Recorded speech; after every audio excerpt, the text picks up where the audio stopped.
A paz do Senhor a todos, meus queridos. Aqui quem vos fala é o diácono Daniel, mais uma vez aqui na presença do Senhor. E eu quero aqui nessa manhã compartilhar uma palavra que Deus colocou no meu coração. Eu estava ali meditando e Deus colocou uma mensagem no meu coração muito forte. E muitas das vezes passamos por dificuldades tão difíceis, tão complicadas, porque nós olhamos para frente, não vemos saída. Olhamos para trás, não vemos saída. Olhamos para o lado, não vemos saída. A única saída é olhar para cima e clamar a Deus, né? Então, nessa manhã, eu quero compartilhar essa palavra com você. Convido você a se inscrever no canal. Convido você a compartilhar essa mensagem, para que esse vídeo, essa mensagem venha chegar ao coração de outras pessoas. Amém? Você que está aí no Facebook, venha compartilhar essa palavra, para que venha chegar ao coração de outras pessoas. Eu quero ler em dois lugares da Bíblia diferentes. O primeiro lugar que eu quero ler é em Abacuque, capítulo 3, versículo 17 e versículo 18. Essa palavra abençoada, nós vamos ver o profeta Abacuque orando ao Senhor, clamando a Deus. Em meio à provação, ele vai clamar ao Senhor e ele vai dizer no versículo 17: ainda que a figueira não floresça, nem haja fruto na vide, e o produto da oliveira minta, e os campos não produzam mantimentos, as ovelhas sejam arrebatadas no aprisco, e nos currais não haja gado. Aí no versículo 18 ele brada dizendo: todavia eu me alegrarei no Senhor. Amém? Então, nós vemos aqui o profeta Abacuque passando por uma dificuldade, mas ele vai clamar a Deus, ele vai orar ao Senhor, e ele vai dizer que ainda que não haja, fruto na vide, ainda que a figueira não floresça, ainda que nos currais não haja gado, todavia me alegrarei no Senhor. Então não importa a situação que nós estamos passando. Mas você fala, diácono Daniel, eu estou passando uma provação tão grande, tão difícil, eu olho para o lado, eu não vejo saída, eu não consigo enxergar o amanhã, eu não consigo ver o amanhã, mas Deus pode ver. Ele pode abreviar, ele pode trazer o frescor para a sua alma. Então nós vemos o profeta Abacuque, ainda que não haja gado no curral, ainda que a figueira não floresça. Mas se você for observar essa palavra, ainda tem figueira. A figueira não pode florescer, mas ainda tem figueira. Ainda está de pé. Talvez é o tempo da flor cair, né? Há o tempo da flor florescer. Qual é o tempo que você está passando? Então vai chegar o tempo dessa figueira florescer de novo. E aqui está dizendo que os currais não há gado, mas ainda tem um curral.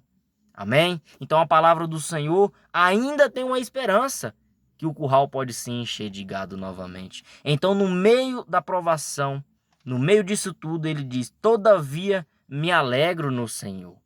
E lembrando disso, eu lembro de Jó, porque ele diz: todavia me alegro no Senhor. Então não importa a situação, nós temos que orar a Deus, clamar a Deus, e tudo que ele fazer está bem feito, porque ele nos trouxe ao mundo, nós viemos nu, nós viemos sem nada, e ele vai nos ajudando a constituir família, constituir bens materiais, nos eleva a um nível espiritual maravilhoso, nos concede misericórdia para estar de pé, nos dá saúde para levantar da nossa cama. Então, é a misericórdia de Deus. Aí ele fala: todavia me alegrarei no Senhor, todavia eu me alegro no Senhor. Ainda que não haja gado no curral, ainda que a vide não floresça, que a figueira não floresça e que não haja fruto na vide. Amém? Então, eu lembrei de Jó, porque nessa mesma situação Jó vai clamar. Mas Jó vai mais profundo, porque o que Jó passou não foi uma dor de cabeça. O que Jó passou não foi uma dificuldade financeira. O que Jó passou não foi uma dificuldade na família. Não foi um filho distanciado do caminho do Senhor. Não foi um filho nas drogas. O que Jó estava passando não era falta de dinheiro para pagar um boleto. Não era falta de dinheiro para pagar aluguel. O que Jó estava passando não era simplesmente uma provação qualquer.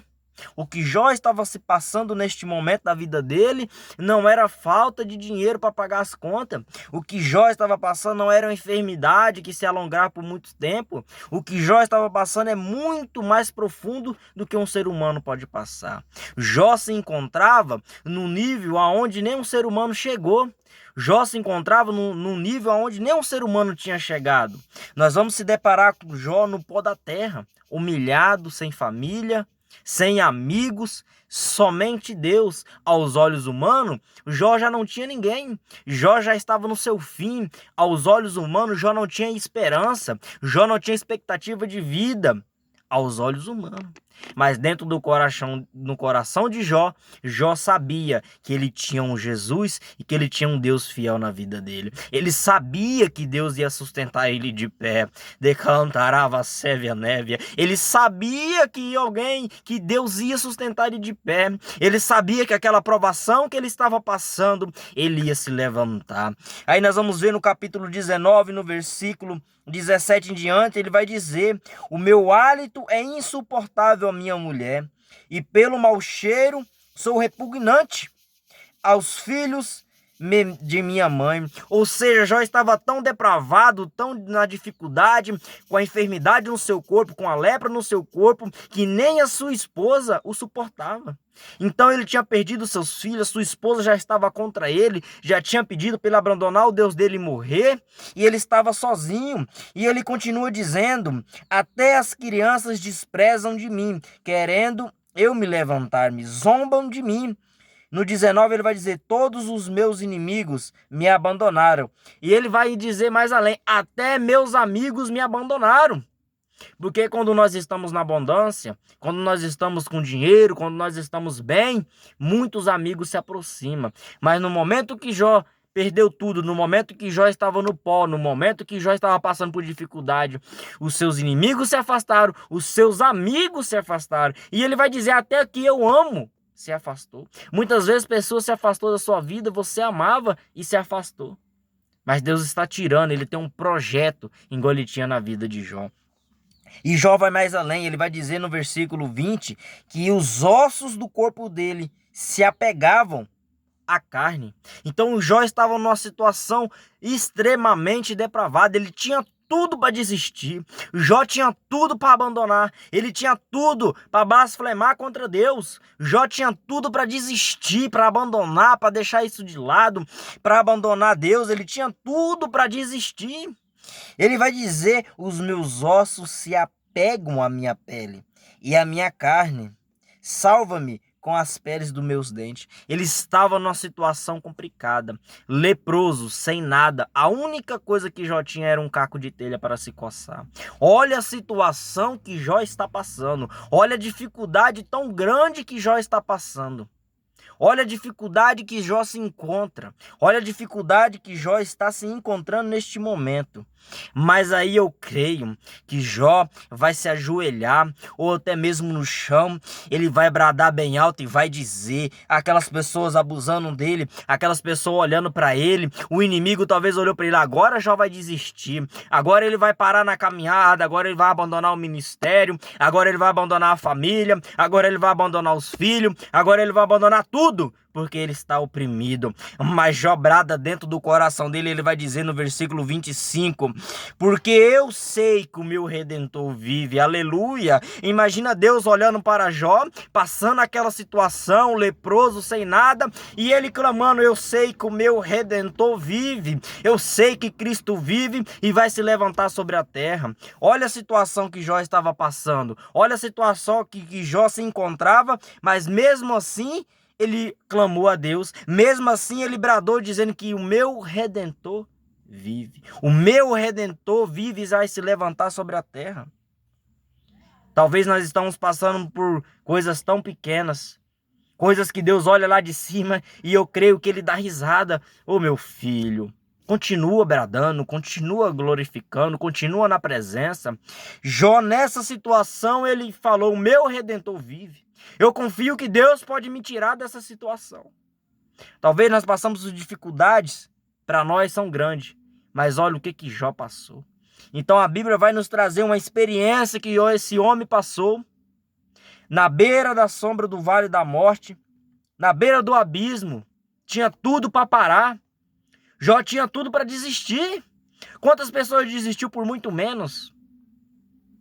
Mas Jó perseverou, continuou bradando e obteve a sua vitória. Talvez hoje você está passando por uma dificuldade, eu não sei qual que é, também nem quero saber. Mas de uma coisa eu sei, que o meu Deus que eu sirvo, ele pode mudar a sua história. Ele pode mudar seu cativeiro, ele pode mudar a situação da sua família, ele pode hoje sustentar de pé a sua casa. Eu não sei qual é a situação que você se encontra, eu não sei qual é a situação que você está se deparando. Seja qual ela for, Deus tem o controle de tudo. Porque lá em Gênesis você vai ver que Deus criou o céu, Deus criou a terra, Deus criou o mundo e tudo que há nele. Ele é um Deus poderoso que carrega tudo na palma da sua mão. Ele é um Deus poderoso que tem o controle de todas as coisas, ele se abaixa para ver a terra. Ele quebra as correntes, ele quebra as muralhas. Olha só como ele é maravilhoso, Paulo e Silas na prisão, clamando ao Senhor, e as correntes se quebram, as cadeias se quebram, e ele pode fazer hoje na sua vida. Basta você crer e perseverar como Jó perseverou. Ele tinha tudo para abandonar o Senhor, mas ele continuou. Porque nós temos que confiar em Deus. O mesmo Deus que dá é o mesmo Deus que tira. Mas nós temos que continuar louvando ao Senhor. É difícil, é doloroso. Muitas vezes nós entristecemos o nosso coração, mas é o processo de Deus. Ele tem um processo na minha vida, ele tem um processo na sua vida. Ele tem um processo nas nossas vidas. Nós temos que respeitar o tempo de Deus. Nós temos que respeitar o tempo que nós estamos vivendo. E só louvar a Deus e deixar que Ele vai resolver nas nossas vidas. E deixar que Ele clame por nós, que Ele lute as nossas lutas por nós. Nós temos que parar de querer pôr a mão nos problemas e trazer para nós. Nós temos que deixar na mão do Senhor e Ele vai resolver. Muitas das vezes nós passamos por dificuldade, passamos por tentações e nós queremos pegar e resolver nas nossas mãos. Não, faça como Jó fez. Olha a situação que Jó se encontrava. Debilitado, a sua esposa tinha virado contra ele. Não tinha saída nem para a esquerda nem para a direita. Assim como o povo do Egito saiu do Egito. Na frente o Mar Vermelho, atrás Faraó vindo. Do lado, se você for analisar a palavra, montanhas. O povo já não tinha saída, mas tinha o céu para olhar para cima e clamar a Deus por misericórdia. E Deus ouviu o clamor e falou para Moisés: toca na água. E o mar se abriu e passou em seco. Talvez esse mar que está te atrapalhando, talvez essa dificuldade, Deus pode abrir hoje e fazer você passar em seco. Deus é poderoso, Ele tem poder para quebrar as correntes, Ele tem poder para estabelecer sobre as nossas vidas. Aí você pensa, mas eu sou falho, muitas das vezes eu não faço a vontade do Senhor, muitas das vezes eu estou falhando, mas a misericórdia dEle se renova toda manhã e está sobre as nossas vidas. E é por causa dela que não somos consumidos vivo. Então vamos rompendo no meio da provação. Como romper no meio de provação, como romper no meio da dificuldade? Perseverando, dando glória a Deus, louvando ao Senhor, dizendo que só Ele é digno de toda honra e de toda glória. Assim como Jó fez, eu sei que o meu Redentor vive e se levantará sobre essa terra. E nós temos que ter convicção do Deus que nós servimos. Nós temos que esperar no Senhor. Amém? Que essa mensagem possa ter entrado ao seu coração, que possa vir servir de consolo para a sua alma. Compartilhe para que outra pessoa possa vir se alimentar dessa palavra. Fique com Deus, até uma próxima oportunidade que Deus nos conceder.